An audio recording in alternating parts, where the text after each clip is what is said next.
ఇప్పటికైనా చంద్రశేఖరరావు గారు మీ వయసుకు గౌరవిస్తాం, మీ అనుభవానికి గౌరవిస్తాం. ప్రతిపక్ష నాయకుడు నీకు హోదా ఉన్నది. శాసనసభ సమావేశాలు ఏర్పాటు చేసినాం. 29 నుంచి చర్చలు రాబోతున్నాయి. 29 నాడు నువ్వు అడిగి ఎన్ని రోజులు సభ జరుపుదామో, నువ్వు అడిగినన్ని రోజులు అసెంబ్లీ నడిపిస్తా. నువ్వు చెప్పిన అన్ని చర్చ పెడదాం, ముఖాముఖి చర్చ చేద్దాం. వెనకంగా మాట్లాడు వెనక్కి కూర్కుడు కాదు. నీళ్ల మీద మాట్లాడతామా, నియామకాల మీద మాట్లాడతామా, నిధుల మీద మాట్లాడతామా, తెలంగాణలో జరిగిన అభివృద్ధి మీద మాట్లాడతామా, రైతు భరోసా మీద మాట్లాడతామా, రైతు రుణమాఫీ మీద మాట్లాడతామా, లేకపోతే ఆడబిడ్డలకు ఇచ్చిన ఉచిత బస్సు మీద మాట్లాడతామా, లేకపోతే నువ్వు ఏం కోరుకుంటావో చెప్పు. షాదీ ముబారక్ మీద మాట్లాడతామా, కళ్యాణ లక్ష్మి మీద మాట్లాడతామా, ఇందిరమ్మ ఇండ్ల మీద మాట్లాడతామా, దేని మీద మాట్లాడతామో చెప్పు. నేను సిద్ధంగా ఉన్నా. చర్చిద్దాం, దేశానికి ఆదర్శంగా నిలబడదాం, సమస్యల మీద మాట్లాడదాం, ఎవరు ఏం చేసినరో చెప్పుకునే అవకాశం కల్పిస్తాం. రాండి, మీరు మొహం చాటేసి ఫామ్ హౌస్లో పడుకొని మీరు ఖాళీగా ఉన్నప్పుడు పార్టీ ఆఫీసులు వచ్చి 10 మంది చెంచాలను పెట్టుకొని ఆ 10 మంది చెంచగాళ్ళ ముందల నువ్వు పొంకనాలు కొట్టుడు కాదు. నిజమైన చర్చ అసెంబ్లీలో చేద్దాం. ప్రజలు ఎన్నికలు ముగిసినాయి, అసెంబ్లీలో చర్చ చేయమని చెప్తారు. ఎవరు ఏం మాట్లాడతారో ప్రజలు వింటారు. విఘ్నులైన ప్రజలు తీర్మానం చేస్తారు. ఇలా సర్పంచులు అయిపోయినాయి. గ్రామ సభ పెట్టి సమస్యలు పరిష్కరించాల్సిన వాళ్ళు మళ్ళా సందు ఇల్లు తిరుగుతుందా అంటే ఏమన్నా అర్థం ఉందా? సర్పంచులారా మీరు చెప్పండి. ఇల్లు తిరిగినరు, ప్రజల దగ్గరకు పోయిరు, ప్రతి తలుపు తట్టినరు, ప్రతి గుండెకి చేరు, నమస్కారం పెట్టిరు, గెలిస్తే వాళ్ళు తీర్పిచ్చారు, మీరంతా సర్పంచులు అయ్యారు. గ్రామ సభ పెట్టి గ్రామ పంచాయతీలో మాట్లాడుకోవాలి, అంతేనా? వార్డు మెంబర్లు, ఉప సర్పంచ్, సర్పంచ్ కూర్చొని మాట్లాడుకొని ఏ సమస్యలున్నా పరిష్కరించుకుంటాం. అది ఇచ్చిపెట్టి మళ్ళీ ఎవడో పోరంబోకోడు ఇల్లు తిరుగుదాం రా అంటే పోతారా? ఇవాళ కేసీఆర్ కూడా గట్టే మాట్లాడుతుండు. ఈడ మాట్లాడదాం రావంటే రంగారెడ్డి జిల్లాలోటి, పాలమూరులోటి, నల్గొండలోటి ఆయన మీటింగులు పెడతాడంట. నువ్వు మీటింగులు పెట్టకపోతే సంతలో పోయి బర్రెలను కాసుకో, మేము వద్దంటున్నామా? మాదేం పోయింది? నీకు పొద్దు పోకపోతే మా కల్వకుర్తి సంతల్లో, కొడంగల్ సంతల్లో, ఇట్లకెళ్ళ మా ఎడ్ల సంతలు బొచ్చడు ఉన్నాయి. మత్తల్లో కూడా లేదు.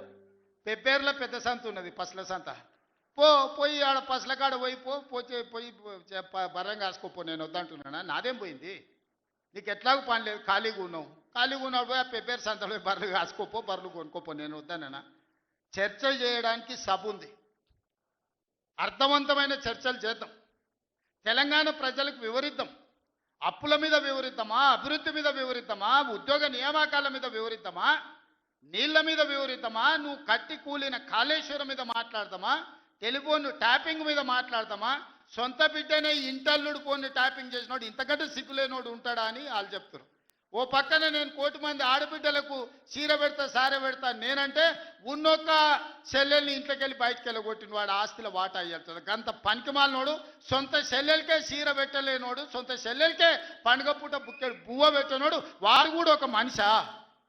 మా ఆడబిడ్డలను ఆలోచన చేయమని అంటున్నా. ఏం ఆశిస్తామమ్మ పుంటింటి కాడ మనం? చెప్పురి. మెట్టింటికి వచ్చిన తర్వాత పండుగ పూట ఇంత బుక్కెడు పువ్వ పెడతాడు, మా అన్ననో తమ్ముడో ఉంటే చీర పెడతాడు, ఇంటి ఆయన ముందర ఇజ్జత్ పోకుండా ఉండని కానీ కోరుకుంటాం. గంతేనా? వాళ్ళ ఆస్తి అడుగుతామా? ఆడపిల్లలు మీరు సగం మంది సర్పంచులు ఉన్నారు కదమ్మా, ఆడపిల్లలారా మీరు చెప్పండి. పుట్టింటి గౌరవం నిలబెట్టడానికైనా ప్రయత్నం చేస్తారు కదా మీరు మీ అత్తగారింటి కాడ. వాళ్ళ ముందర మీకు ఇజ్జత్ లేకుండా పండుగ పూట తల్లిదండ్రులు వాడు అన్ననో తమ్ముడో ఉంటే పండుగకి ఇంటికి కూడా విలువకపోతే మీ అత్తగారి ఇంటికాడ, పక్కింటి కాడ, తోటికోడల ముందర ఇజ్జత్ పోతుంది. అమ్మ గిత్త కంటే అవమానం ఉంటుందా? ఓ పిలిచో సారి చీర పెట్టకపోయినా మీరే కూడా పెట్టుకుని ఉంటే వానికి ఇచ్చో చీర కొని నువ్వు పెట్టినట్టు అని చేయరా అంటాం. పుట్టింటి ఇజ్జత్ ఎవరని తీస్తారా?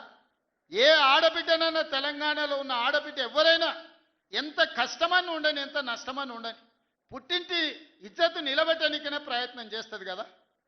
మీరు అందరు కూడా తెలంగాణ ఆడబిడ్డలే కదా. ఇవాళ ఇంతో అంతో తండ్రి గాలికి సంపాదించిన దాంట్లో వాటా ఇవ్వాల్సి వస్తుందని మెడలు పట్టి దొబ్బితీవి నీ సొంత చెల్లెలు.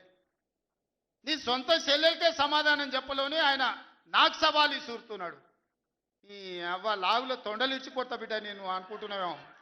నా సంగతి ఇంకా తెలియదు. మీ నాయనని అడిగి ఇంటికి వచ్చి చెప్తాడు. అమెరికాలో బాత్రూమ్లు అడిగినట్టు అనుకుంటున్నావు నాతో మాట్లాడు అంటే, నేనేదో మంచుకుంటూనే పోని అవల పోరోడు గాలికి తిరిగేటోడి గాలికి అంతో నాకెందుకని ఇవన్నీ వేషాలు. ఇంకా పక్కలో ఒక నలికుట్లోడు ఉంటాడు, 6 అడుగులు ఉన్నా అనుకుంటాడు, ఆ తలకాయ ఎక్కడుందో నాకు తెలియదు. కేసీఆర్ వచ్చి గర్జించిందంట, గర్జనకు నేను పోయి లోపల దాచుకున్నంట. ఇక కేసీఆర్ గర్జనలు గర్జించినట్టు లేవురా నాయన.